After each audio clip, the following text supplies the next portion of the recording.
பெருக்கல் வகுத்தலுக்கு கூடும் நேரம் வழி இருக்கு.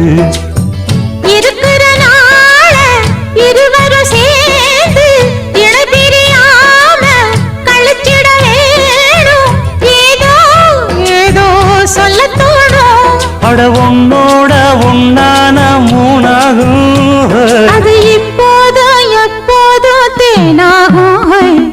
பள்ளிக்கூடம் போகலாமா, அதுக்கு புத்தகத்தை வாங்கலாமா? எல்லோருக்கும் நல்ல பாடம் சொல்லாமலே புரியும் பாடம்.